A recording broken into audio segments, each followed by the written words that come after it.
थे जब पता चला कि मेरी मृत्यु का समय अब नजदीक है, 2 घड़ी के बाद मुझे मर जाना है, इंद्र से पूछा कि यह बताओ मेरी मृत्यु कब होगी। इंद्र ने कहा कि बस 2 घड़ी के बाद आपकी मृत्यु होगी। तुरंत बोले इसी समय मुझे अयोध्या पहुंचा दिया जाए। अयोध्या आए और अपने पुत्र को राजा बना के तुरंत सरजू जी के तट पे बैठ गए और बैठ करके आपने भगवान में मन लगा दिया, भगवान से जुड़ गए और इन्होंने शरीर का त्यागन कर दिया है, कल्याण कर लिया। इसलिए राजन तुम्हारे पास तो 7 दिन है, तुम्हारा कल्याण हो जाएगा। और श्री सुखदेव जी महाराज ने राजन परीक्षित को ध्यान, धारणा, समाधि, आसन जीतने की यह पूरी क्रिया बताई है कि कैसे हम पहले आसन को जीतें, क्योंकि जब तक आसन में बैठना नहीं सीखेंगे, एक आसन में नहीं बैठेंगे, तब तक आगे की क्रिया शुरू नहीं होगी। एक आसन में कितनी देर तक बैठ सकते हैं? योगी लोग तो बैठे ही रहते हैं, समाधि लग गई तो युगों बीत जाते हैं। आज भी ऐसे ऐसे महापुरुष हैं कि जब भगवान श्री राम जी का अवतार हुआ था उस समय के भी महात्मा हैं, उस समय के भी महात्मा हैं, आज भी कंदराओं में तप कर रहे हैं। हमने एक संत से सुना चित्रकूट में कि वहां मरफा पहाड़ तरफ जो कंदराएं हैं, ऐसे विशाल महात्मा थे, विशाल लंबे चौड़े, इनकी जो भौहें हैं यहां तक लटकी थी, विशाल जटाएं लंगोटी में थे, बाहर धूप सेक रहे थे, गुफा से बाहर आ गए, बैठे थे। तो बता रहे थे कोई श्रद्धालु गए वहां, चलो दर्शन करने, यहाँ का दर्शन करें, शायद किसी संत का दर्शन हो जाए। बड़े श्रद्धा से गए तो संयोग की बात उनको दर्शन हुआ। कोई अधिकारी रहे होंगे महापुरुष वो भी, जिनको दर्शन हुआ। जब वहां गए वो देखे तो विशाल कोई महात्मा बैठे हैं, जटा जूट वाले, विशाल जटाएं फैली भई हैं। ये लौट करके प्रणाम किया उन महात्माओं को, और प्रणाम करके हाथ जोड़ करके कीर्तन करने लगे, सीताराम सीताराम सीताराम। जब करने लगे धीरे धीरे कीर्तन, अब क्योंकि योगी महात्मा है, कुछ पूछेंगे कुछ कहेंगे तो हो सकता नाराज हो जाएं, श्राप दे दें कि बताओ यहाँ आ गए घर गृहस्थी की बात पूछनी, नाराज होंगे। इसीलिए बोले भगवान के नामों का कीर्तन करो। संतों के पास जा करके बैठ के बस कीर्तन शुरू कर दो बढ़िया स्वर में। कीर्तन करने से धीरे धीरे संत का मन आपकी तरफ आकृष्ट हो जाएगा। क्यों? क्योंकि मेरे आराध्य का नाम ले रहा है।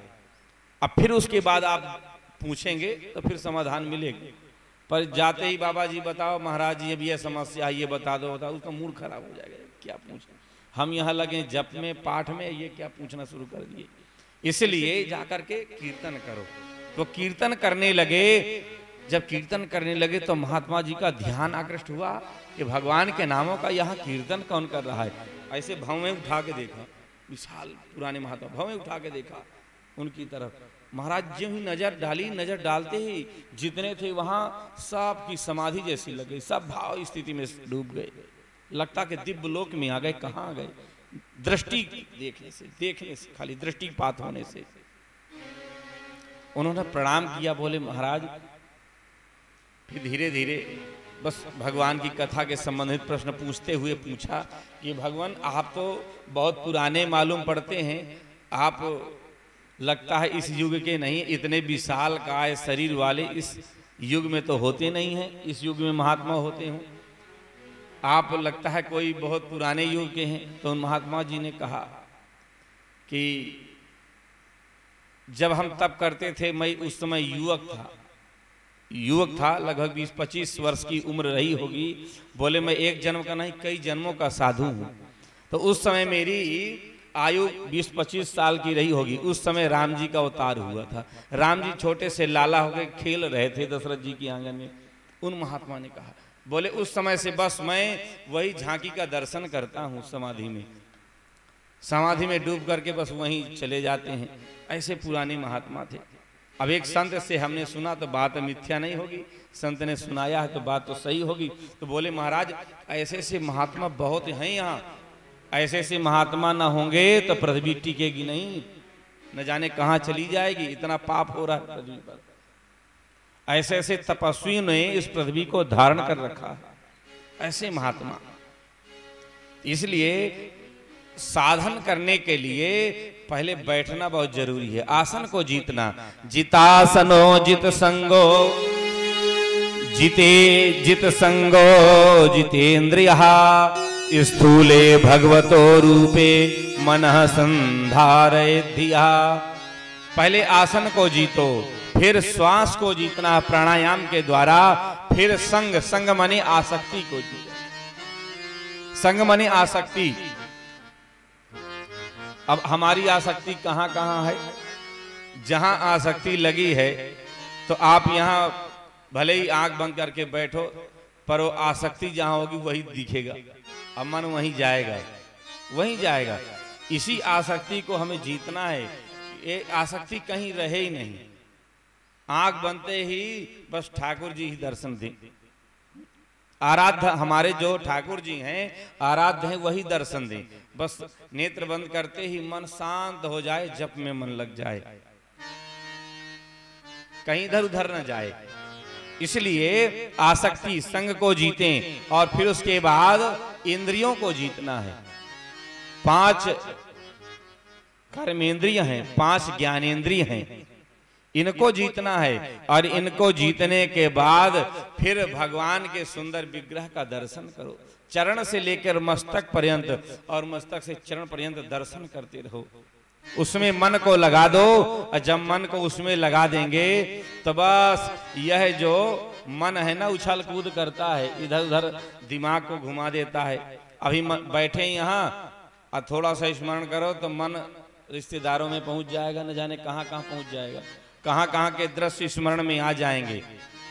और जब मन वहां लग जाएगा तो फिर मन कहीं जाएगा नहीं, उसे छुट्टी ही नहीं मिलेगी कि कहीं जाए। तो इस प्रकार से श्री सुखदेव जी ने आपको ध्यान धारणा समाधि यह बताई है, और बोले इसके द्वारा भगवान के दिव्य सूक्ष्म रूप का दर्शन हो जाता है। ध्यान में भगवान का दिव्य रूप दर्शन होगा, और धीरे धीरे फिर इस साधन के द्वारा आप चाहो तो क्रम मुक्ति और सद्यः मुक्ति का आपने निरूपण किया है।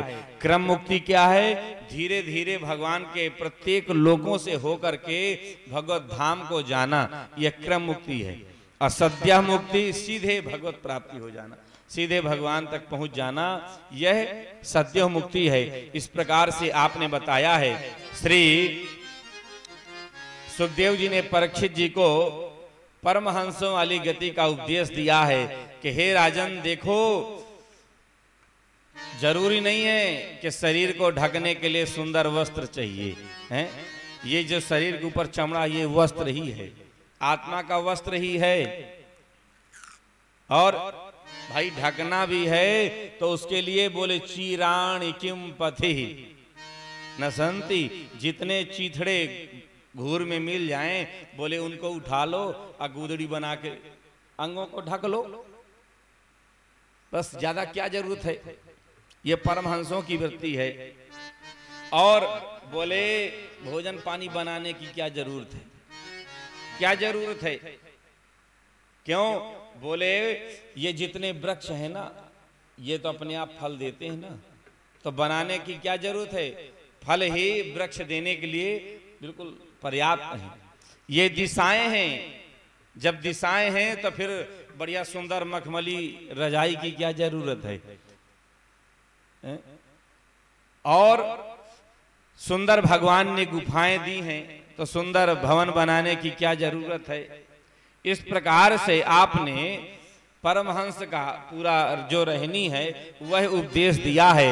और उपदेश देने के बाद राजा परीक्षित जी ने अनेक कामनाओं के अनुसार विभिन्न देवी देवताओं की उपासना का क्रम पूछा है। और आपने बताया है कि जिसकी जो कामना है तो कामना के अनुसार देवी देवताओं की आराधना करना चाहिए। और भगवान शिव शंकर की आराधना करने से समस्त कामनाएं पूर्ण होती हैं। और विद्या कामस्तु गिरीशम, विद्या की कामना है, विवेक की कामना है, भगवान शिव शंकर की उपासना करें। और घर परिवार में पति पत्नी में न पटे, लड़ाई झगड़ा हो, तो उमा पार्वती की, पार्वती जी की आराधना करनी चाहिए। और जिसे कुछ नहीं चाहिए वह भगवान श्री राम कृष्ण नारायण की उपासना करे। इस प्रकार से उपासना का आपने क्रम बताया है। और अंत में भगवान ने सृष्टि का क्रम बताया है कि हे भगवान, सृष्टि कैसे प्रारंभ हुई। सृष्टि विषयक जब प्रश्न पूछे तो श्री सुखदेव जी ने कहा, हे राजन, सृष्टि के प्रसंग में सबसे पहले भगवान के नाभि से एक कमल प्रकट हुआ और उस कमल में भगवान के परम भक्त श्री ब्रह्मा जी वह प्रकट हो गए। और जब ब्रह्मा जी प्रकट हुए तो ब्रह्मा जी देखने लगे चारों तरफ कि मुझे जन्म देने वाला, प्रकट करने वाला कौन है। तो चारों तरफ देखने लगे, उसमें ब्रह्मा जी के 4 सिर प्रकट हो गए, 4 मुख प्रकट हो गए, चतुरानन हो गए, 4 मुख प्रकट हो गए ब्रह्मा जी के पास। विचार करने लगे कि मुझे प्रकट करने वाला कौन है, पर कोई जब दिखा नहीं, चारों तरफ जल ही जल दिख रहा है, तो नाल के नीचे उतर करके कई हजार वर्षों तक जाकर के आपने देखा, पर कहीं अंत नहीं मिला। पुनः आ गए और आप बैठे थे, उसी समय आकाशवाणी से 2 शब्द सुनाई दिए, तप तप तप तप करो, तप करो, तप करो। जब तप सुनाई दिया तो ब्रह्मा जी ने दिव्य तप किया है और तप करने के बाद भगवान प्रकट हो गए, भगवान प्रसन्न हो गए हैं। भगवान का दर्शन प्राप्त करके ब्रह्मा जी ने स्तुति की है और भगवान ने 4 श्लोक ब्रह्मा जी को प्रदान किए। 4 श्लोक ब्रह्मा जी को भगवान ने दिए हैं। उन्हीं 4 श्लोकों से ये आगे पूरी सृष्टि की रचना हुई है और यही 4 श्लोक श्री वेद व्यास जी को नारद जी ने सुनाया है। तो यही 4 श्लोकों से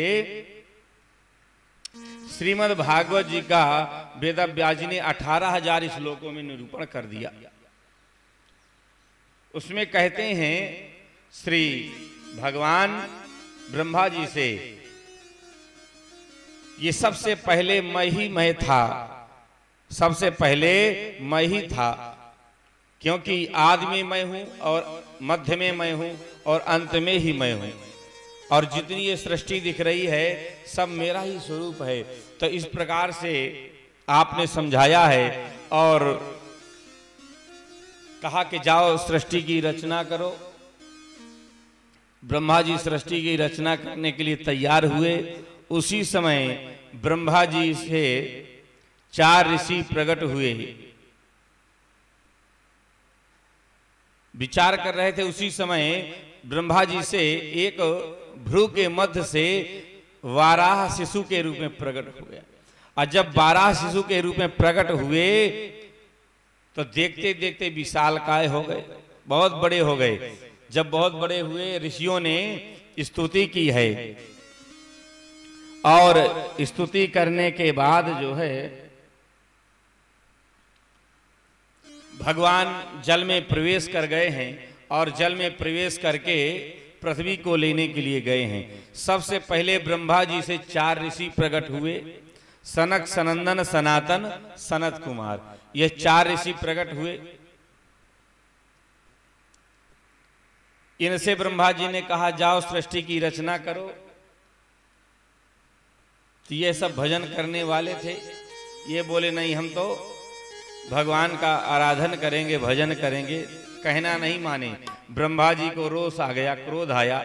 जब ब्रह्मा जी को क्रोध आया उसी समय ब्रह्मा जी के भ्रू के मध्य से एक नील लोहित बालक प्रकट हो गया, रुदन करने लगा। ब्रह्मा जी ने कहा तुम रो रहे हो इसलिए तुम्हारा नाम रोदनाथ इति रुद्रः, तुम्हारा नाम रुद्र होगा, तुम्हारा नाम रुद्र होगा। ये सब मत करो, हमें असर हो जाता कई बार। क्या हो गया?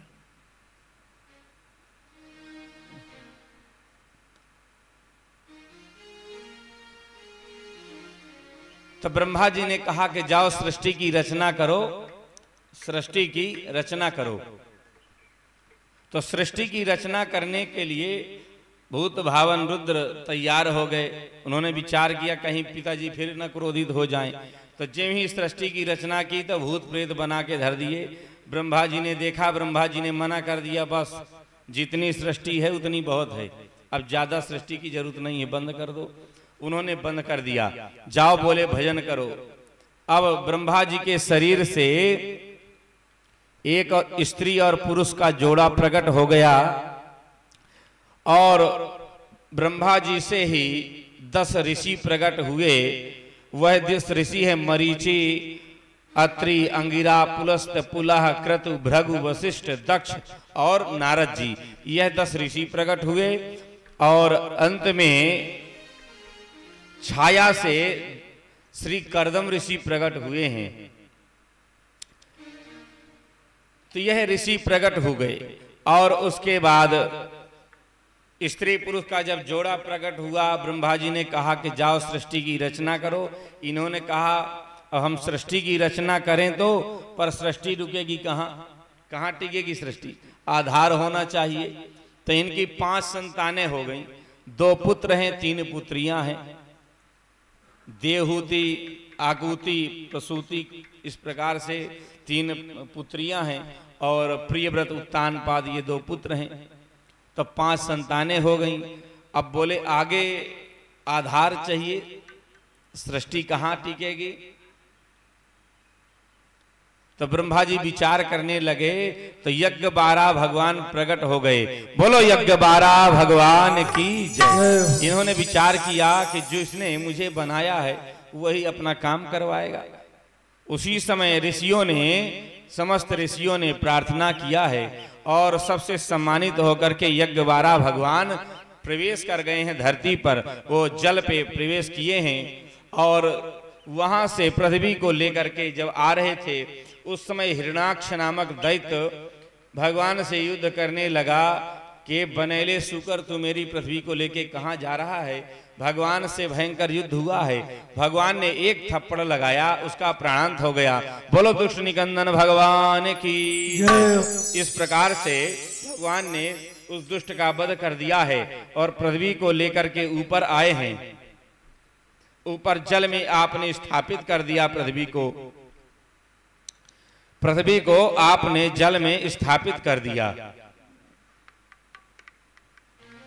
जब से यह सृष्टि यहां निवास करने लगी है, सृष्टि यहां निवास कर रही है। इसके बाद श्री सुखदेव जी महाराज ने सबसे पहले महाराज मनु की जो 3 कन्याएं हैं, उनमें से जो बड़ी हैं आकुति, उनका विवाह श्री यज्ञ प्रजापति जी से हुआ और जो बीच की हैं मझली हैं जिनका नाम देवहूति है, उनका विवाह कर्दम जी से हुआ और जो सबसे छोटी हैं प्रसूति, उनका विवाह दक्ष प्रजापति जी से हुआ। तो इन संतानों का जो है आप वर्णन करते हैं कि इनका जीवन कैसा रहा। तो इनकी जो मझली हैं, जो कन्या, जिनका नाम है देवहूति, देवहूति के पति हैं श्री कर्दम ऋषि। देखिए देवहूति कौन है। देवहूति माने जो देवताओं को भी खींच ले, उस परम देवता को, परम परमात्मा को अपने प्रभाव से, अपने भक्ति के द्वारा, अपनी साधना के द्वारा जो खींच ले। हुति माने खींचना, हुति माने आकर्षण करना, खींचना, और देव माने भगवान। उन आराध्य परमात्मा को जो भी खींच ले वह देवहूति है। और ऐसी देवहूति का विवाह किनके साथ हुआ? बोले कर्दम ऋषि के साथ। कैसे कर्दम हैं? जिन्होंने अपनी इंद्रियों को दमन कर रखा है, अपनी समस्त इंद्रियों का दमन कर लिया है। ऐसे महान कर्दम ऋषि, ऐसे परम तपस्वी का यह चरित्र है कर्दम ऋषि का। देखिए विवाह होने के बाद जो तप में लग जाए, तप में लग गए। और माता देवहूति सेवा कर रही हैं, बराबर बराबर सेवा कर रही हैं। बताओ उस समय की वह माता हैं कि पति समाधि में हो गए और वह सेवा में लग गई। और इस समय होते कोई तो सीधे कह देती कि तुम जाओ, तुम तप करो, हम तब जा रहे हैं। तो सेवा उन्हें कर दी। पर यह शिक्षार्थ है कि देखो पिता ने समर्पित कर दिया। जब पिता ने एक ऋषि के चरणों में समर्पित कर दिया तो उन्होंने यही समझ लिया कि अभी तक हम पिता के संरक्षण में थे, अब आज से हमारे स्वामी यही हैं, क्योंकि हमारे पिता ने यहाँ दान कर दिया है, हमारे स्वामी यही हैं, तो उन्हीं के अनुसार उन्हीं की सेवा में हमें चलना है, इसी से हमारा कल्याण है, इसी से कल्याण। तो उन्हीं की सेवा में लग गई, सेवा करती रही तन्मय से, और समाधि में सेवा करते करते महाराज बहुत इतना समय बीत गया कि उनको बुढ़ापा आ गया। मैया देवहूति को बुढ़ापा आ गया, उनके केस पिंगल वर्ण के जटा बन गए, पर फिर भी सेवा में लगी रही। एक दिन श्री कर्दम ऋषि की समाधि खुल गई। जब समाधि खुली तो समाधि खुलते ही इन्होंने देखा और पूछा, देवी आप कौन हैं, आपका परिचय क्या है, आप कौन हो?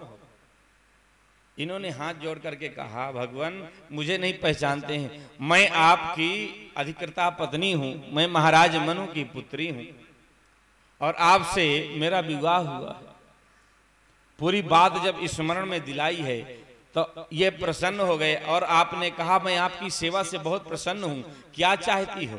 इन्होंने कहा कि मेरे पिता ने आपसे वचन लिया था कि जब इनके संतान हो जाएंगी तब आप पुनः संन्यास ग्रहण कर लेना। आपने कहा था पिता से मेरे कि विवाह के बाद जब संतान होगी फिर मैं पुनः वानप्रस्थ हो जाऊंगा, तुरंत जो है संन्यास ले लूंगा उसके बाद। बोले ठीक है, तो बस मैं यही चाहती हूं कि जो परम सौभाग्यवती स्त्रियां चाहती हैं वही आप प्रिय कार्य करें। उसी समय श्री कर्दम ऋषि ने एक दिव्य सरोवर प्रकट किया है जिसका नाम बिंदु सरोवर हुआ, और उस सरोवर में श्री देवहूति मैया को स्नान कराया है। जो ही स्नान करके बाहर निकली हैं तो सुंदर राजकुमारी की तरह हो गई, नव यौवना हो गई और दास दासी प्रकट हो गई। श्री कर्दम ऋषि ने स्नान किया है, वह भी सुंदर हो गए और एक विमान प्रकट कर लिया, 1200 योजन का विमान, जो मन से चलने वाला, न तो ईंधन न पेट्रोल कुछ नहीं लगता है, प्रकट हो गया वह विमान। और उसी में सवार होकर के आप यात्रा करने लगे। कई हजार वर्षों तक आपने यात्राएं की हैं और कालांतर में उनकी 9 कन्याएं हो गई। जब 9 कन्याएं हुई, अब इन्होंने कहा कि अब हम जा रहे हैं तब करने के लिए, फिर से जा रहे हैं। बोले महाराज ये 9 कन्याएं हो गई हैं, इनका विवाह कौन करेगा? अब मैं स्त्री कहाँ जाऊंगी रिश्ता देखने के लिए, तो इनका विवाह और कर जाओ। अब इन्होंने विचार किया हम कहाँ ढूंढे भाई, प्रेरित किसने किया? भगवान ने प्रेरित किया, ब्रह्मा जी ने प्रेरित किया, तो इन्होंने स्मरण किया है। जो ही स्मरण किया भगवान का, तो इधर ब्रह्मा जी के कहने से, जो ब्रह्मा जी के शरीर से ऋषि प्रकट हुए थे, 10 ऋषि प्रकट हुए थे, सबसे छोटे नारद थे, तो मरीचि आदि जो ऋषि प्रकट हुए, तो 9 ऋषियों को ब्रह्मा जी ने कहा कि ठीक चलो अब आपका विवाह कराते हैं। तो ब्रह्मा जी ही लेके आ गए 9 ऋषियों को और 9 कन्याओं के साथ विवाह कर दिया। तो इनका विवाह हो गया। बोले अब मैं जाना चाहता हूं।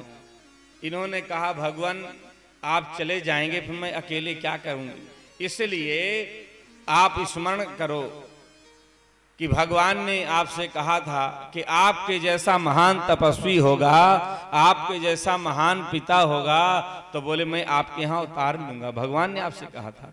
इसलिए भगवान भी अच्छे सदगृहस्थ को खोजते हैं, अच्छे सदगृहस्थ को भगवान खोजते हैं कि कहीं ऐसा सदगृहस्थ मिल जाए तो मैं भी उसके यहाँ आ जाऊं। आप जिस स्थल पर बैठे हैं यह महाराष्ट्र के क्या पूरे विश्व के गौरव महान संत श्री ज्ञानदेव जी महाराज की ये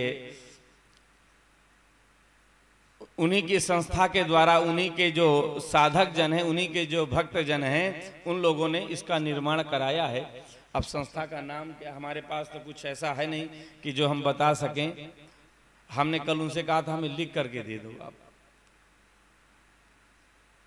तो ऐसे महान संत, उनका भी चरित्र ऐसे ही एक ऋषि से मिल रहा है। ऐसे ही ऋषि देखिए, भगवान ने इनके जो पिताजी थे श्री ज्ञानदेव जी महाराज, श्री नृपतिनाथ जी महाराज और श्री सोपान देव जी महाराज, और इनसे छोटी थी इनकी बहन श्री मुक्ताबाई जी। ये साक्षात भगवान के ही अंश से हैं। श्री नृपतिनाथ जी महाराज भगवान शिव जी के, शंकर जी के अंश से प्रकट हुए हैं, और भगवान श्री विष्णु से श्री ज्ञानदेव जी महाराज प्रकट हुए हैं। श्री ब्रह्मा जी के अंश से सोपान देव जी प्रकट हुए हैं, और भगवान की माया ही साक्षात मुक्ताबाई के रूप में प्रकट हुई। ऐसे महान संत, और उनके जो पिताजी थे जिनका नाम था श्री विठल पंथ जी महाराज, और जो संत हो गए थे वह जगत गुरु स्वामी श्री रामानंदाचार्य भगवान के शिष्य थे, कृपाचार्य थे। उनका नाम साधु शाही में देखो, जो दीक्षा लेते हैं तो 5 संस्कार होते हैं, संतों के 5 संस्कार होते हैं दीक्षा में। तो उसमें दासांत जो नाम होता है तो उसमें नाम बदल जाता है। आपका जो अभी नाम होगा वो नाम नहीं रहेगा, दासांत नाम हो जाता है। तो आपका नाम भावानंद जी, भावानंद के नाम से आप प्रसिद्ध हुए, भावानंदाचार्य जी। और इनका नाम था, घर का नाम था विठल पंथ जी, विठल पंथ जी। और इनकी जो पत्नी थी जिनके साथ इनका विवाह हुआ था, उनका नाम था मैया रुक्मणी देवी जी, रुक्मणी बाई जी, यह नाम था उनका। पर ऐसे महान भक्त, ऐसे महान संत थे श्री विठल पंथ जी, कोई साधारण नहीं थे। विठल पंथ जी महाराज श्री जनक जी के अवतार थे। महाराज श्री जनक जी के अवतार श्री विठल पंथ जी थे, जिनका नाम साधु साई में श्री भावानंद जी था, भावानंदाचार्य जी स्वामी जी के शिष्य थे। और आपके पिता श्री निवास जी महाराज, उन्होंने भगवान से आराधना की, भगवान से। श्री विठल पंथ जी महाराज थे, इनके पिता श्री निवास जी मिश्र जी थे, वो श्री निवास मिश्र जी। फिर उनके पुत्र हुए श्री रघुनाथ मिश्र जी, उनके पुत्र हुए फिर श्री विठल पंथ जी। तो जो रघुनाथ मिश्र जी थे, तो उन्होंने यात्रा के समय में वह आए कहां, आलिंदी आए थे।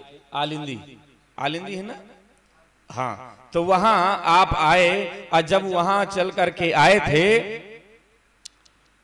तो वहां आकर के श्री पुंडरीनाथ भगवान जी का आपने दर्शन किया, और दर्शन करते ही उस झांकी का दर्शन करते विभल हो गए, इतने भाव में डूब गए, इतने भाव में डूब गए, भाव में।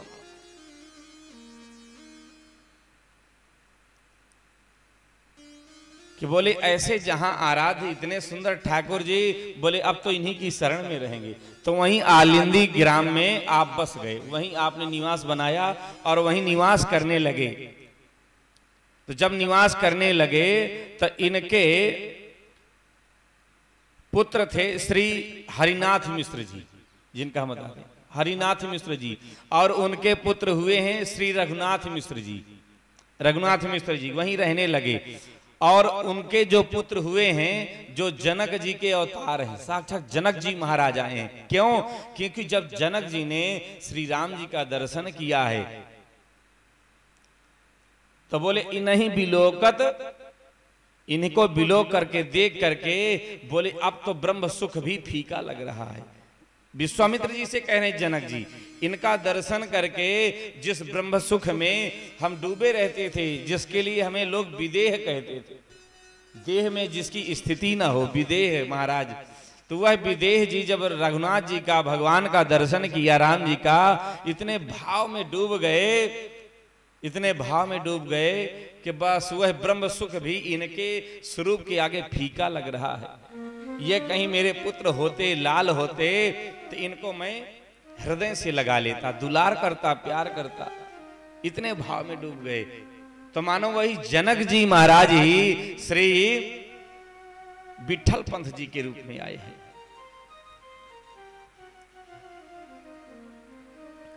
क्यों? क्योंकि जो इनके पिताजी थे श्री रघुनाथ मिश्र जी, वह जब यहाँ आए पंडरीनाथ जी में, तो यहाँ आकर के भगवान के पास कीर्तन करते थे। कीर्तन करते थे, विठल भगवान का कीर्तन करते और उपासना करते थे। तो विठल भगवान की कृपा से इनको एक पुत्र हुआ, और जब पुत्र हुआ तो उन्हीं का नाम इन्होंने विठल पंथ रखा। इसीलिए नाम इनका विठल पंथ हुआ, क्योंकि इनके पिता श्री रघुनाथ जी महाराज मिश्र जी ने भगवान विठल जी के सामने उनकी आराधना करते और बस कीर्तन करते रहते, भाव में डूब जाते दर्शन करते करते। तो उन्हीं के नाम से आपने अपने पुत्र का नाम विठल पंथ रखा। और यही विठल पंथ जी, इनका जन्म बैसाख कृष्ण पक्ष षष्ठी के दिन हुआ। सोमवार के दिन मूल नक्षत्र में परिघ योग में आपका जन्म हुआ था श्री विठल पंथ जी महाराज का। और इनके पिताजी श्री रघुनाथ मिश्र जी परम विद्वान थे, परम वेदों के विशारद थे, इसलिए यह भी परम विद्वान हुए। पिताजी ने अच्छी शिक्षा दी, अच्छी शिक्षा मिलने से यह परम ज्ञानवान, परम वैरागवान, परम भक्ति के संस्कार इनके अंदर बालपन से थे, बालावस्था से ही थे, बचपन से। इनका मन भगवान की भक्ति में, तीर्थाटन में और सत्संग में लगा रहता, सदग्रंथों के स्वाध्याय में लगे रहते थे बचपन से विठल पंथ जी महाराज। तो इनकी ऐसी भक्ति को देख करके कि ऐसा सुयोग वर, इतना सुंदर बालक कहाँ मिलेगा। तो एक सिद्धो पंथ नाम के ब्राह्मण थे, कुलीन ब्राह्मण थे। जब उन्होंने देखा कि इतने सुंदर संस्कारी बालक हैं, तो उन सिद्धो पंथ महाराज ने अपनी सुशील कन्या श्री रुक्मणी देवी जी, श्री रुक्मणी बाई जी के साथ आपने इनका विवाह कर दिया। जब विवाह कर दिया तो अब दोनों परम भक्त हैं, पति पत्नी दोनों परम भक्त हैं, तो लड़ाई झगड़ा होता नहीं। इनका गृहस्थ आश्रम बड़ा सुखमय चलने लगा, सुख से रहने लगे। तो जिस घर में रहते थे उस घर में एक दिन की बात है, एक करकोटक नामक सर्प नागराज, करकोटक वंशीय नागराज थे, वह आ गए। और वह आकर के उन्होंने कहा इनसे कि देखो महाराज, यहाँ इस जिस घर में आप रहते हैं, तो यहाँ हमारे पूर्वज दादा परदादा यहीं रहते थे, ये हमारा पुराना घर है, हमारे पुरखों का, इसलिए अब हम यहाँ निवास करेंगे और आप यहाँ से कहीं दूसरी जगह चले जाओ, दूसरा स्थान बना लो। जब ही उस करकोटक वंशीय नाग दंपति ने जब यह बात कही, इन्होंने प्रणाम किया और वहां से छोड़ करके इन्होंने दूसरा मकान बनाया और वहां जाके रहने लगे। तो वह जो नागवंशीय हैं दंपति थे, इतने प्रसन्न हो गए इनके ऊपर, इतने प्रसन्न हुए कि प्रसन्न होकर के इनकी इस भक्ति पर, इनकी साधुता पर प्रसन्न होकर के उन नागराज ने अतुल संपत्ति दे दी, इतना धन वैभव दिया, अटूट संपत्ति हो गई। और उस संपत्ति को प्राप्त करके आपने संत सेवा शुरू कर दी। उनका कहीं ना कहीं यज्ञ चल रहे हैं, अनुष्ठान चल रहे हैं, कहीं ना कहीं भगवान श्री राम कृष्ण की कथाएं चल रही हैं, भगवान की कथा चल रही, भागवत कथा हो रही है, श्री राम कथा हो रही है, संत सेवा हो रही है, भोज भंडारे चल रहे हैं, दीन दुखियों के लिए आप मदद कर रहे हैं। इस प्रकार से आप सेवा में लग गए, पूरा धन ऐसे ही लगाते रहे, ऐसे करते रहे। तो एक दिन इनकी सेवा पर रीझ करके एक ऐसे परम सिद्ध महात्मा आए जो खाली वायु का आहार करते थे महाराज, वायु पी करके रहते थे। वह आए तो उन महात्मा को देख करके यह द्रवीभूत हो गए। अब जब सत्संग उनसे हुआ, दर्शन जब किया, आनंद में डूब गए, आनंद में। और जब तीसरा दिन हुआ तो संत बोले कि भैया अब हम जाना चाहते हैं, भगत जी अब हम जाना चाहते हैं। कहाँ भगवान, कहाँ जाएंगे? बोले हमारा नियम है, हम 3 दिन से ज्यादा कहीं रुकते नहीं हैं, 3 दिन के बाद तो हम प्रस्थान करते हैं, तो हम जाना चाहते हैं। कहाँ जाएंगे? बोले इस समय साक्षात भगवान श्री राम जी, भगवान श्री राम जी ही जगत गुरु स्वामी श्री रामानंदाचार्य जी के रूप में प्रकट हुए हैं, आचार्य के रूप में काशी में प्रकट हुए हैं। मैं उनका दर्शन करने जा रहा हूं, दर्शन करने जाना चाहता हूं। जब आपने कहा तो आपका भी मन हुआ कि चलो हम भी भगवान का दर्शन कराएं, आचार्य का दर्शन करने जाएं।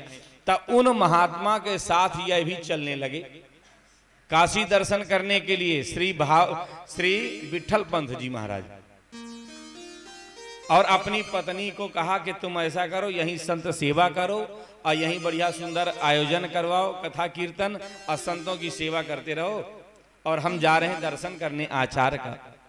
तो उन संत के साथ जब दर्शन करने गए तो मार्ग में क्या देखते हैं कि सुंदर 2 राजकुमार उन महात्मा के साथ में चल रहे हैं। एक सांवले थे, एक गौर वर्ण के थे, चल रहे हैं। तो यह देख करके बार बार देखते हैं, देख करके भाव विह्वल हो जाते हैं। श्री विठल पंत जी भाव विह्वल हो जाते हैं देख करके। तो अंत में इन्होंने कहा, महाराज कहीं आप साक्षात विश्वामित्र जी तो नहीं हैं? क्योंकि इन राजकुमारों को देख करके मेरे मन में यही लग रहा कि आप विश्वामित्र जी हैं और ये साक्षात परमात्मा रघुनाथ जी हैं, राम लक्ष्मण जी हैं। मुझे तो आप विश्वामित्र जी मालूम पड़ते हैं, आप विश्वामित्र जी हैं। इतना जब कहा तो उन महात्मा जी मुस्कुराने लगे, साक्षात विश्वामित्र जी ही थे, आए थे। उन विश्वामित्र जी ने कहा कि बोले आप भी कोई कम हो? बोले आप भी तो साक्षात जनक जी ही हो, आप भी जनक जी के अवतार हो। इतना सुनते ही वो मूर्छित हो गए, इतना सुनते ही विठल पंत जी मूर्छित हो गए, धाम से गिर गए। और उन महात्मा जी ने अपने सिद्ध बल से काशी के पास पहुंचा दिया उनको। जो ही मूर्छा दूर हुई, इन्होंने देखा तो हम बोले काशी नगर में एक वृक्ष के नीचे पड़े थे, उठ के बैठ गए, बैठे थे। अब बस इतने भाव विह्वल थे, इतने करुण क्रंदन करने लगे, हा राम हा लक्ष्मण हा सीते करके करुण क्रंदन करने लगे, भाव विह्वल हो गए। उनकी इस भाव सभा को देख करके 2 राजकुमार आए हैं और उन राजकुमारों ने सुंदर जल पिलाया है, भोजन कराया है, और उनको लेकर के जहां स्वामी रामानंदाचार्य भगवान विराजमान थे मणिकर्णिका घाट में, वहीं पहुंचा दिया। जब वहां पहुंचे हैं बाहर, तो इधर रामानंदाचार्य भगवान ने दिव्य शंख का जो ही वादन किया है, शंख की ध्वनि सुनाई दी है। उस ध्वनि को सुन करके इनका हृदय विदीर्ण होने लगा और दौड़ के गए हैं भगवान श्री रामानंदाचार्य जी के चरणों में लौट गए। त्राहि माम रक्ष माम, कृपा करो भगवान, मैं आपकी शरण में हूं। जो ही चरणों में आए हैं, आचार्य ने दर्शन किया, जो ही देखा बोले यह तो साक्षात जनक जी हैं, यह तो उत्तराधिकारी हैं। वहां रुके हैं, उनके पास सत्संग हुआ है। और आपने कहा विठल पंत जी ने, हे भगवान मैं अब जो है, अभी तक तो ऐसे कोई गुरु का दर्शन नहीं हुआ, पर अब मैं आपसे नाम की दीक्षा लेना चाहता हूं, मैं आपसे मंत्र लेना चाहता हूं, दीक्षा लेना चाहता हूं, सन्यास लेना चाहता हूं, आप मेरे ऊपर कृपा करें। भगवान ने पूछा आचार्य ने कि आप गृहस्थ में हैं, तो आपने झूठ बोल दिया। कहीं कह देंगे कि हाँ गृहस्थ में हैं, बीवी बच्चे हैं, बच्चे नहीं थे। बोले हाँ शादी भी हो गई है, बहू है, अभी नई नई शादी हुई है, अब छोड़ के चले आए हम दर्शन करने के लिए, तो हम ऐसे आचार का संग हमें मिलेगा नहीं, हमें फिर से भगा देंगे। तो आपने वहां झूठ बोल दिया क्योंकि आचार का संग मिलने के कारण बोले अब ये मौके का छोड़ दूंगा तो न जाने फिर कहां मुझे जाना पड़ेगा, सुंदर योग मिला है। तो आपने झूठ बोल दिया कि नहीं भगवान मेरा विवाह नहीं है, स्त्री नहीं है, हम तो ऐसे ही हैं, बस आपके चरणों में आए हैं, आत्मसमर्पण मैंने कर दिया है। तो आपने उनको विरक्त भेष दे दिया, सन्यास की दीक्षा दे दी और इनका नाम रख दिया श्री भावानंद जी महाराज।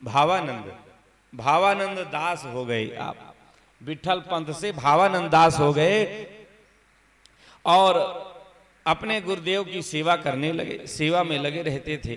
तो एक बार स्वामी श्री रामानंदाचार्य भगवान अपने शिष्यों के सहित रामेश्वरम की यात्रा कर रहे थे, रामेश्वरम दर्शन कर रहे थे।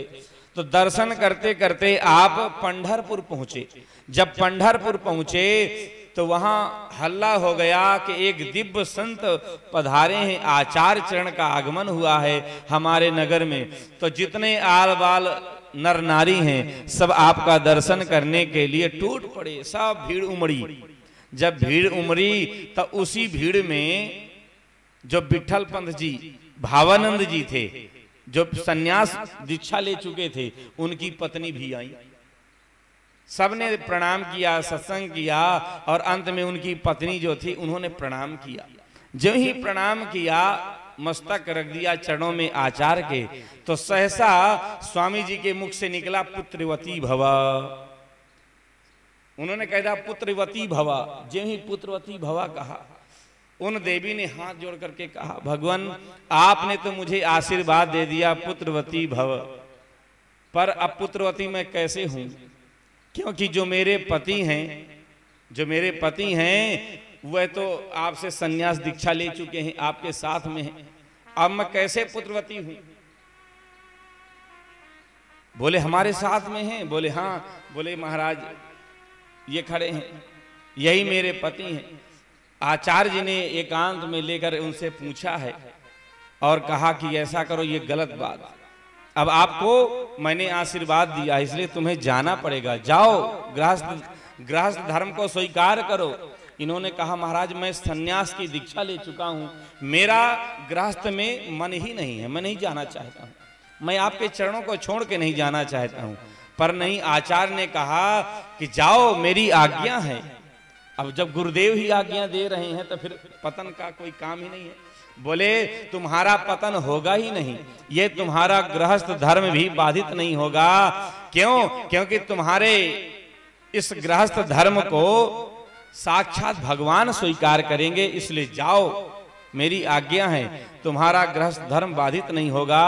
और लोक को तारने वाले, सबको भगवान के मार्ग में ले जाने वाले, सबको कल्याण करने वाले, विश्व तारक ऐसे संतान तुम्हारे यहाँ उत्पन्न होगी, जाओ मेरी आज्ञा है। जब आचार्य ने यह आज्ञा दे दी कि जाओ, तब बस फिर आचार्य ने ही पत्नी के हाथ में दे दिया इनका हाथ और जमात लेकर के वहां से स्वामी जी आगे बढ़े हैं। अब यह रहने लगे, आलिंदी में ही रहने लगे, निवास करने लगे श्री विठल पंथ जी महाराज। कालांतर में इनके 4 संतानें हुई। जो पहले थे श्री नृवतीनाथ जी महाराज, आपने सुना, जो भगवान शिव के ही अंश से प्रकट हुए। श्री ज्ञानदेव जी महाराज जो साक्षात विष्णु जी, और सोपान देव जी महाराज श्री ब्रह्मा जी के अंश से। मुक्ताबाई जी जो भगवान की योग माया के अंश से प्रकट हुई हैं। ये 4 संतान हुई, चारों दिव्य हैं। कालांतर में जब बालक बड़े हुए, जब बड़े तो आपने वहां के विद्वान ब्राह्मणों से आज्ञा ली कि बालक बड़े हुए हैं और हम चाहते हैं कि इनको भी यज्ञोपवीत आदि संस्कार हो और यह भी वेद आदि की शिक्षा ग्रहण करें, तो आप लोग अनुमति दें तो हम विद्यालय में दाखिला करा दें, गुरुकुल में इनको भेजें। पर वहां के ब्राह्मणों ने बिल्कुल साफ इंकार कर दिया। बोले नहीं, बोले तुम तो जाति से अलग हो चुके हो, तुम भ्रष्ट हो चुके हो। क्यों? क्योंकि तुमने सन्यास ले लिया और सन्यास के बाद फिर गृहस्थ में आए हो, इसलिए तुम्हारा धर्म जाति सब भ्रष्ट हो गई है। तुमको वेद पढ़ने का अधिकार नहीं है, कोई अधिकार नहीं है। जब ब्राह्मणों ने इस प्रकार से आपको धिक्कार दिया कि वेद पढ़ने का अधिकार नहीं है,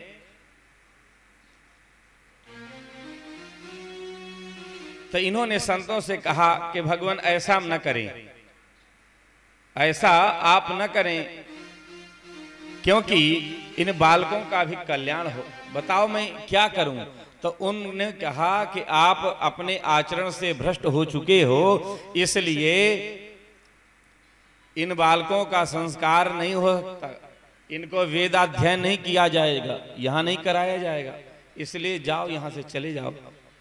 तो आपने अपने पुत्रों की मंगल कामना के लिए अपनी पत्नी को रुक्मिणी बाई जी को लेकर के तीर्थराज प्रयाग आए हैं और तीर्थराज प्रयाग में आपने जल समाधि ली। श्री विठल पंत भावानंदाचार्य जी ने जल समाधि लिया है।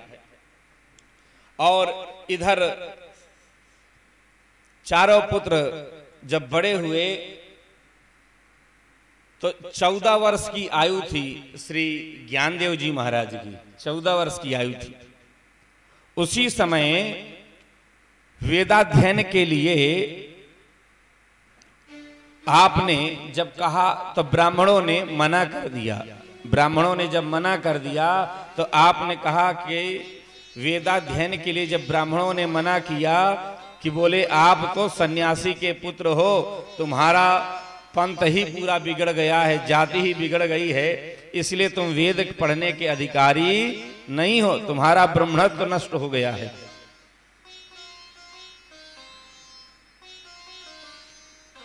तो यह बात सुन करके जो ज्ञानदेव जी महाराज हैं बहुत कष्ट हुआ और उन्होंने कहा कि हम अधिकारी नहीं हैं वेद पढ़ने के, हम भ्रष्ट हो चुके हैं। बोले वेद तो यह भैंसा भी पढ़ सकता है।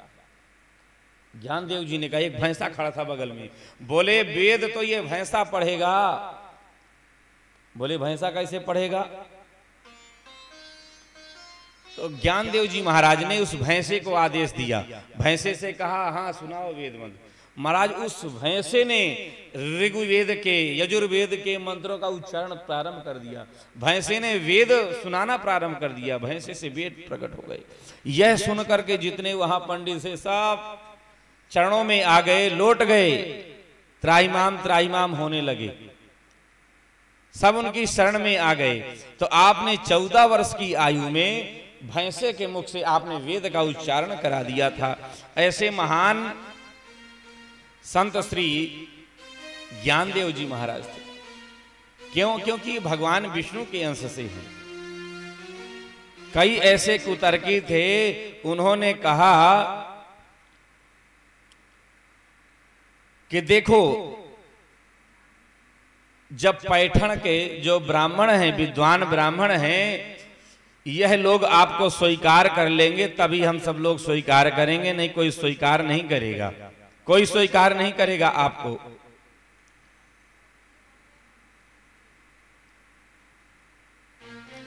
तो आपने उस समय भैंसे से वेद का उच्चारण करवाया था। और इन्होंने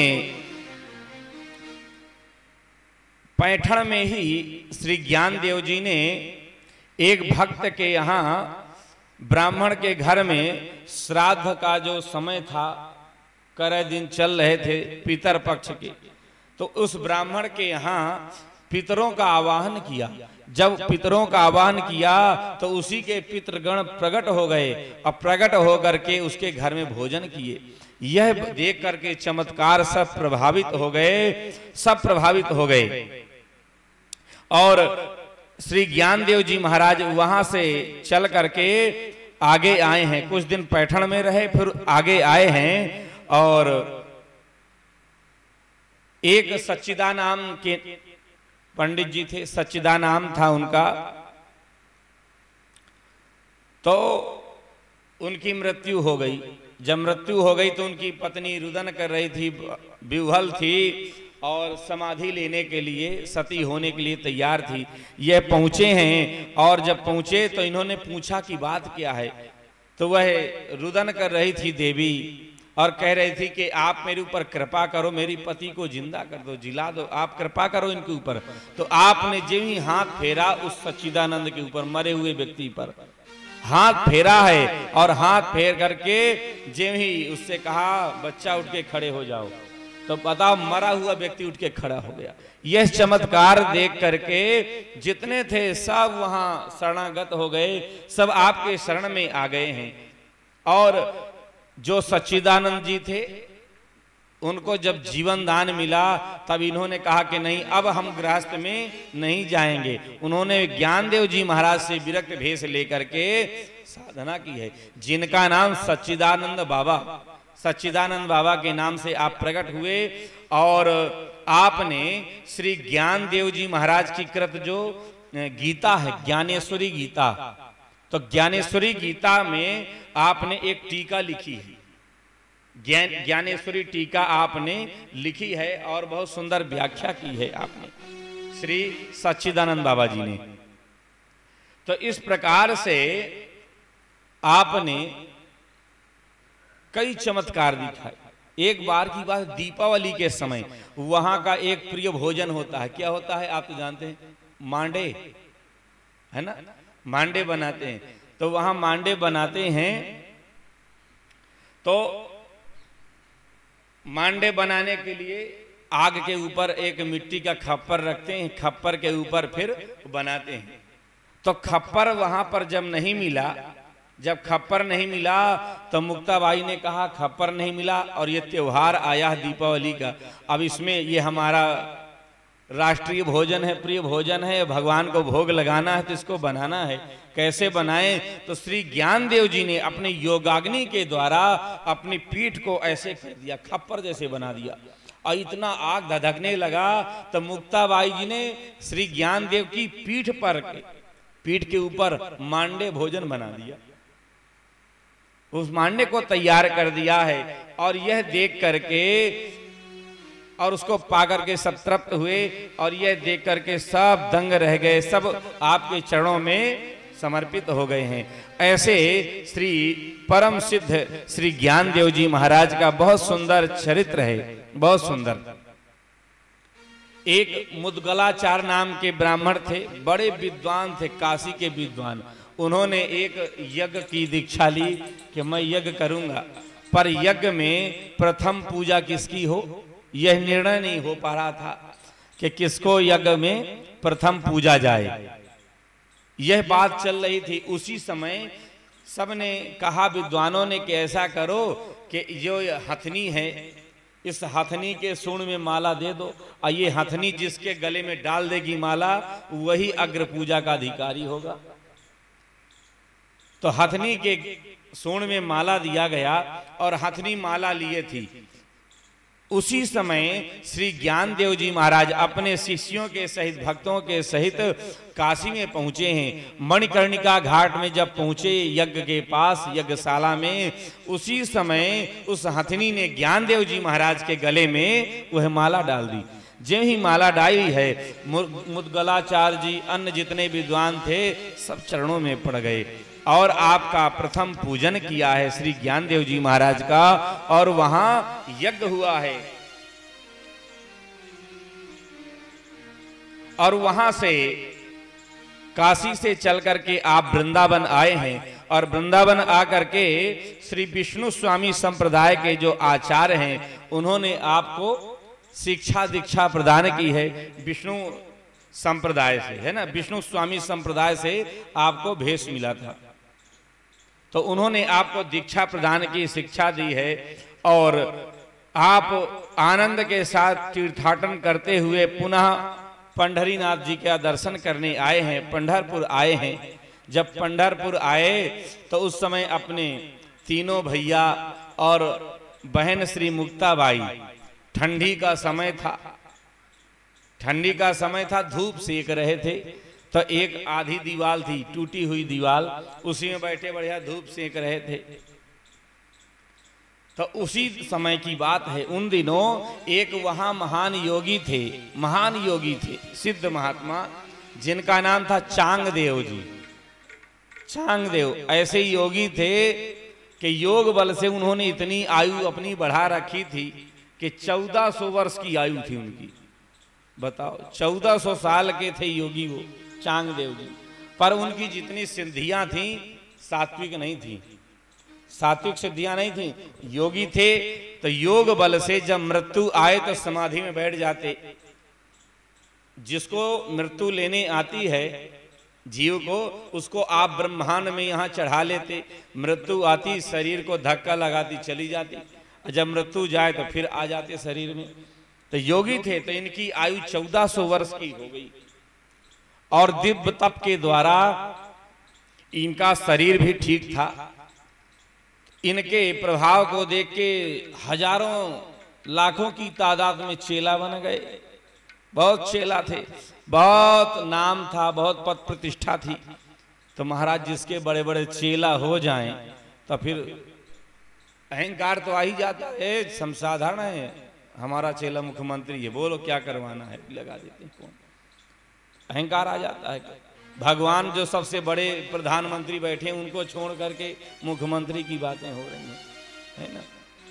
तो इनको इतना अहंकार हो गया कि बड़े बड़े सेठ साहूकार सब हमारे चेला लाखों की तादाद में सब जय जयकार करते, बोलो चांगदेव जी महाराज की जय जयकार करते थे सब वहां। तो इनको अभिमान हो गया।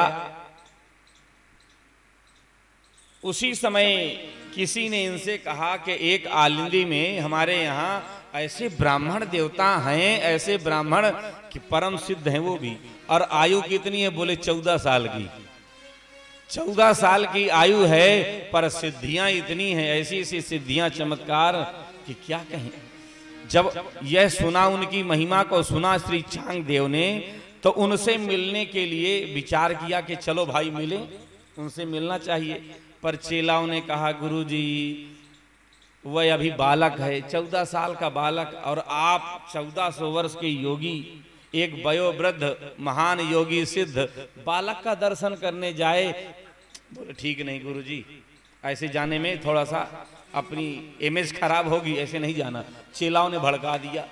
जब चेलाओं ने भड़काया तो चांगदेव नहीं गए। बोले ठीक कहते हो, बोले नहीं जाना है। उन बालकों से क्या मिलना, तो चांगदेव जी ने कहा मिलना तो है पर क्या करें। बोले एक पत्र कागज लिया, कागज लेकर के लिखने के लिए बैठे कि पत्र इनको लिख करके भेजते हैं। अब बोले पत्र में लिखें तो लिखें क्या, समझ में नहीं आ रहा क्या लिखूं। प्रणाम लिखूं इनको। जब प्रणाम लिखता हूं तो एक बालक को मैं प्रणाम लिखता हूं तो यहां सिद्धाई में अपनी जितनी सिद्धाई चल रही बट्टा लग जाएगा पूरे में। लोग क्या कहेंगे बताओ, इतना बड़ा सिद्ध महात्मा तपस्वी एक बालक को प्रणाम लिखता है। तो बोले हमारी सिद्धाई में बट्टा लग जाएगा, चूना लग जाएगा, इसलिए प्रणाम भी नहीं लिख सकता हूं। आशीर्वाद लिखूं तो आशीर्वाद भी नहीं लिख सकता हूं, क्योंकि चमत्कार ऐसे ऐसे चमत्कार हैं, ऐसी महिमा है उनकी कि आशीर्वाद भी देने में हम समर्थवान नहीं है। तो क्या करें। तो इन्होंने सीधे कोरा कागज भेज दिया, सीधे कोरा कागज भेज दिया। बोले ले जाओ समझ जाएंगे। जिन्हीं कोरा कागज भेजा तो कोरा कागज ज्ञानदेव जी धूप सेंक रहे थे, कोरा कागज देख रहे थे, पलट के कुछ लिखा नहीं था। मुक्ताबाई जी आई, मुक्ताबाई जी ने कहा भैया, बोले भले ही चांगदेव जी 1400 वर्ष के महान योगी हैं पर अभी कोरे हैं, इनके पास कुछ नहीं है, कोई ज्ञान ध्यान कोई योग बल नहीं है, अभी तो ये कोरे हैं, भले 1400 वर्ष के हैं। सहज में कह दिया। देखिए बात तो बिल्कुल सहज है पर बहुत गंभीर बात है, पूरे कोरे हैं। तो उस समय श्री ज्ञानदेव जी ने आपने 65 अभंग लिख करके आपने उस पत्र में 65 अभंग लिए और आपने भेजा चांगदेव जी के पास। और चांगदेव जी ने जो ही देखा पढ़ा, पर पढ़ने के बाद कुछ समझ में ना आए अर्थ क्या है इसका, अर्थ ही नहीं लगा पाए, अर्थ नहीं लगा पा रहे थे। उसी का नाम चांगदेव 65 है ना, यही नाम हुआ चांगदेव 65 के नाम से। अब वो अर्थ नहीं समझ पा रहे थे, क्या करें कैसे अर्थ समझें। तो बोले मिलने तो जाना है, अब तो उनसे जरूर मिलने जाना है कि जिन्होंने 65 छंद लिख करके दे दिया और समझ नहीं पा रहे हैं हम रहस्य इसका, तब जरूर मिलने जाना, पर कैसे जाएं? पैदल जाने में तो फिर भाई बट्टा लगेगा, क्या करें? तो एक हिंसक सिंह को अपने तपोबल से वशीभूत कर लिया। तो सिंह के ऊपर बैठ गए महाराज पद्मासन में चांगदेव जी, और एक हाथ में त्रिशूल ले लिया, दूसरे हाथ में सांप का कोड़ा, नाग का कोड़ा लेकर के चल पड़े चांगदेव जी। महाराज लाखों चेला जय हो गुरुदेव भगवान की जय, सब जय जयकार कर रहे हैं पीछे। अब महाराज चांगदेव सिंह की सवारी करके पहुंचे। जो ही पास में पहुंचे तो चेलाओं को भेज दिया, बोले जाओ पहले से बोल दो कि गुरु जी आए हैं, सत्कार के लिए व्यवस्था करो। तो जो ही चेला वहां पहुंचे कि बोले महाराज परम योगी सिद्ध सम्राट श्री स्वामी सदगुरुदेव चांगदेव जी महाराज कृपा करके पधारे हैं, आपके लिए, आपके पास मिलने के लिए आए हैं। तो श्री निवृत्तिनाथ जी ने कहा कि देखो एक वयोवृद्ध महान तपस्वी योगी महात्मा मिलने आए हैं, तो चलो उनका सत्कार करना चाहिए, तो चलो हमें भी चलना चाहिए। तो उसी समय दीवाल, जिस दीवाल में बैठे धूप सेक रहे थे, तो ज्ञानदेव जी ने दीवाल के ऊपर हाथ फेरा, कहा चल दीवाल। उस दीवाल से कहा चल दीवाल, तो महाराज वो दीवाल चल पड़ी, दीवाल चल पड़ी, बैठे हैं दीवाल में, दीवाल चल के जा रही है। जे ही चांगदेव जी के पास पहुंचे, दीवाल में बैठे बैठे चांगदेव जी देख के हैरान हो गए, अरे ये इतना महान तपस्वी, ऐसा सिद्ध, मैंने तो एक हिंसक जानवर चैतन्य को अपने बस में कर लिया, और ये ऐसे महान के जो जड़ है उसको चैतन्य बना दिया। ये कोई साधारण नहीं है, यह तो ईश्वरीय शक्ति है इनके पास, कोई ईश्वरीय अवतार है, कोई साधारण नहीं है। उछल के खड़े हो गए और खड़े होकर के चरणों में आ गए, प्रणाम करने लगे, लौट करके दंडवत किया है, मैं आपके शरण में हूं, प्रणाम करता हूं भगवान, आप कोई साधारण नहीं है। और आपने कहा कि भगवान मैं आपके शरणों में आया हूं, आप मुझे ये जो आपने ये 65 छंद लिख के भेजे हैं, इसका आप मुझे रहस्य बता दीजिए, इसका मतलब क्या, भावार्थ क्या है। श्री ज्ञानदेव जी ने विचार किया, अभी लाइन में तो आए, अभी तो नशा कुछ तो उतरा है घमंड का, कुछ तो योग बल सिद्धि का नशा उतरा, पर अभी फिर भी घमंड है, अभी पूरा नहीं है ना, कि घमंड थोड़ा सा भी रहे, अहंकार इतना सूक्ष्म होता है, इतना सूक्ष्म अहंकार होता है कि पता नहीं चलता हमें कि हमारे अंदर अहंकार है। श्री गोरखनाथ जी महाराज अपने गुरुदेव मच्छिंद्र नाथ जी के साथ यात्रा कर रहे थे, तो अपने गुरुदेव का कमंडल लेकर के जा रहे थे, तो गुरुदेव ने पीछे से सर पे ठोकर लगाई, जो ऐसे ठोकर लगाई, कुछ नहीं बोले, चलते गए। फिर दोबारा गुरुदेव ने ठोकर लगाई, फिर नहीं बोले। फिर जब तीसरी बार ठोकर लगाई तो गोरखनाथ जी ने हाथ जोड़ करके कहा, गुरुदेव जिसको आप ठोंक बजा के देख रहे हो ना, अब वो नहीं है, जिसे ठोंक बजा करके देख रहे हो अब वो नहीं है मेरे अंदर। गुरुदेव ने एक थप्पड़ लगाया, बोले बच्चा वो नहीं है, ये तो है, मतलब मेरे अंदर अहंकार नहीं है, इस बात का तो अहंकार है। तो कितना सूक्ष्म अहंकार है। तो ज्ञानदेव जी ने कहा कि शरण में तो आया है, पर इसके अंदर अभी अहंकार है। क्या? बोले चेलाओं का, अभी जय जयकार करने वाले चेला बहुत हैं, और फिर ये पूछ रहे हैं कि इसका तात्पर्य समझाओ। तब पूछना कैसे चाहिए, पूछने की भी एक पद्धति है, किसी संत के पास जाएं, किसी गुरुदेव के पास जाएं तो कैसे पूछना चाहिए, एक विधा है पूछने की, है ना। यहाँ सूत जी ने भी भागवत जी में पूछा, श्री परीक्षित जी ने पूछा, पहले गुरुदेव को प्रणाम करके और फिर उनकी महिमा का प्रकाश किया है, वर्णन किया है। आप कैसे हैं? आप महाराज सूर्य के समान आपका दिव्य ज्ञान है, और मेरे अंदर अज्ञान रूपी अंधकार भरा हुआ है, इसलिए हे गुरुदेव मैं आपके शरण में हूँ, मेरे अज्ञान रूपी अंधकार को आप दूर करें, मैं आपके शरण में हूँ, कृपा करें मेरे ऊपर। क्यों? कि चिंतामणि लोक सुखम सुरद्रुह स्वर्ग संपदम प्रयक्षति गुरु प्रीतो वैकुंठम योगिनाम दुर्लभ। चिंतामणि लोक का सुख दे सकती है, स्वर्ग का वृक्ष स्वर्ग की संपत्ति दे सकता है। यदि गुरुदेव प्रसन्न हो जाएं, प्रक्षति गुरु प्रीता, गुरुदेव प्रसन्न हो जाएं तो जो योगियों के लिए दुर्लभ धाम है वैकुंठ, सहज में प्राप्त करा देते हैं। यह कृपा है गुरुदेव की। तो इस प्रकार से पूछने की पद्धति है। फिर पूछें, पर ये सीधे इसका मतलब बताओ। अब बताओ, पूछ रहा कि आज्ञा दे रहा है? हमारे यहाँ संस्कृत में व्याकरण में लकार होते हैं ना, लकार, 10 लकार, लोट लकार, लिंग लकार, है ना। आज्ञा के अर्थ पे, आज्ञा के, जिसमें आज्ञा दिया जाता है ना, तो आज्ञार्थ लकार जो होता है कि ये कैसे, इसका मतलब क्या है, जाओ तुम ये करके लाओ, तुम पानी भर के लाओ, जाओ तुम झाड़ू लगाओ, ये क्या है? ये पूछना है, ये आज्ञा देना है, काम कराना। तो ऐसे ही इन्होंने सीधे कहा इसका मतलब क्या है, आप मतलब बताओ। तो बोले अभी अहंकार है, अभी नशा उतरा नहीं है। बोले मतलब तो बताएंगे, इसका हम पूरा तात्पर्य समझाएंगे, पर इसके समझने के लिए आपको बलि देना पड़ेगा, किसी एक की बलि देनी पड़ेगी। अब जो ही बलि का नंबर आया तो गुरुदेव ने देखा इधर, सब मस्तक झुका लिए। जब तक इधर देखते इधर के भाग गए सब, लघु शंका दीर्घ शंका के बहाने सब भाग गए, जितने चेला जय जयकार रहे थे। जब बलि का नंबर आया इधर के भागे, जब इधर देखे तो इधर के भागे, अकेले बचे। बताइए, जितने जय जयकार करने वाले थे सब भाग गए कि अब हमारी बलि चढ़ जाएगी, सब भाग गए। अंत में चांगदेव ने कहा, हे गुरुदेव अब तो कोई नहीं, मैं ही अपनी बलि देना चाहता हूं, मैं ही अपनी बलि दे रहा हूं, आपके चरणों में आज्ञा करें। जो ही मस्तक झुका करके बैठ गए, ज्ञानदेव जी ने कहा, हे चांददेव जी महाराज, मुझे किसी की हत्या नहीं करना है, नर बलि नहीं देना है। मुझे बलि क्या चाहिए? बोले मुझे अहम की बलि चाहिए।